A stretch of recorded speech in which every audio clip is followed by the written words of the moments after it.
सर्वेषामपि देवानां राजा श्री पुरुषोत्तम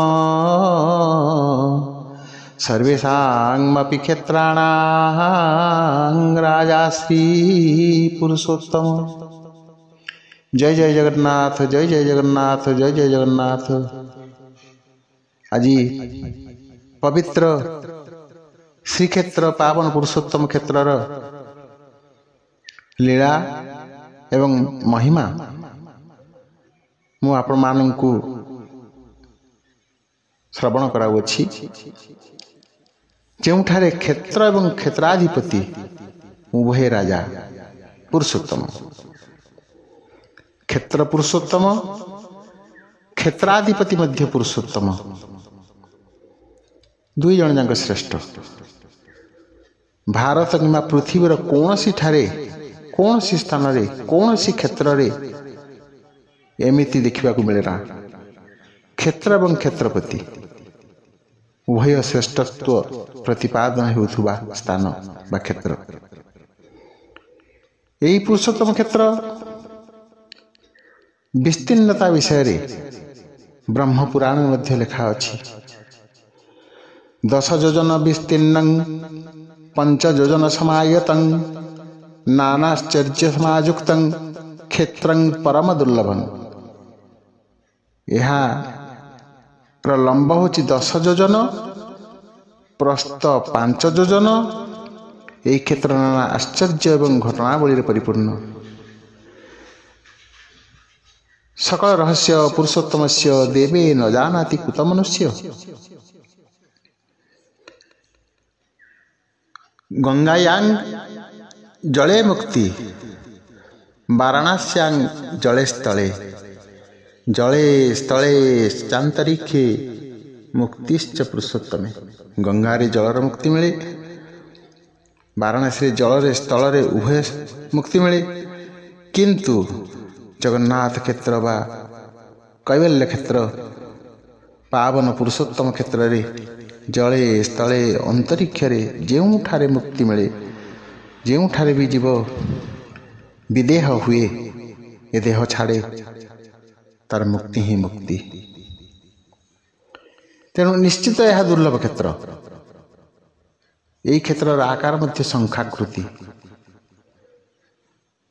स्कंद पुराण उत्कल खंड रे व्यापक भाव रे विस्तीर्ण भाव रे बुझा जाइछि व्यासदेवଙ୍କ कृत स्कंद पुराण रे, जहाँकि क्षेत्रर महिमा विभिन्न पुराण उपनिषद काव्य मानकर मध्य सविशेष भाव वर्णना करा जाइछि। कवि सम्राट उपेन्द्र भंज जे कि उत्कलर गौरव, उत्कलर रत्न भंज वीर कौन लिखिले?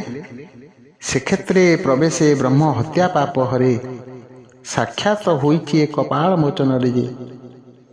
से हुए चतुर्भुज, से जे क्षेत्रे रही सत ए कथा खुटी, अज्ञान काकत ही जे सर्वदारे मुकति पसरा बसी थाए। सारे पाप नरे बरा टके किणी नहीं जे। यही क्षेत्र जेतिक रहस्यमय, यार क्षेत्राधिपति श्री जगन्नाथ महाप्रभु मध्य ततोधिक रहस्यमय अटंती। सेतिपई कह जाइछि रहस्य पुरुषोत्तमस्य। तेणु ये रहस्य पुरुषोत्तम क्षेत्रर केही भी जानी पारंती नाही, देवता मानक मध्य अगोचर। श्रीमंदिर रे महाविष्णु रत्न सिंहासन उपरे विराजमान होइछन्ति। कवि ब्रजनाथ बड़जना तांकर समर तरंग काव्यर आद्य छंदरे वर्णना करछन्ति। कौन? श्रीराधा बर चरण को चिंती, कहूची जहा सुन हे सुमति, दक्षिण सिंधु तटे पुण्य धाम, पुरुषोत्तम क्षेत्र जार नाम। जही विजय जगन्नाथ जे, बलभद्र भद्रा सुदर्शनये, चारि मुकति व्यकत जे। लक्ष्य शालग्राम को माड़ी महाप्रभु ରତ୍ନ ସିଂହାସନରେ ବିରାଜମାନ କରିଛନ୍ତି, ଉପବେଶନ କରିଛନ୍ତି। ପ୍ରତିବର୍ଷ ଆଷାଢ଼ ଶୁକ୍ଳ ଦ୍ୱିତୀୟା ଦିନ ରଥଯାତ୍ରାରେ ଯେତେବେଳେ ଆସୁଛନ୍ତି, ଗହଳି ଲଗେଇ 9 ଦିନ ପାଇଁ ସେ ଜଗନ୍ନାଥ ଭଉଣୀ ସୁଭଦ୍ରା ଏବଂ ବଡ଼ ଭାଇ ବଳଭଦ୍ରଙ୍କୁ ନେଇ ଯାଉଛନ୍ତି ନିଜର ଜନ୍ମବେଦୀକୁ। ଏବଂ ଅନେକ ଭକ୍ତ ତାଙ୍କୁ ଚାହିଁ ରହିଥାନ୍ତି, ଯେମିତି ଶାଳବଗ ଥିଲେ। ଜଗବନ୍ଧୁ ହେ ଗୋସାଇଁ,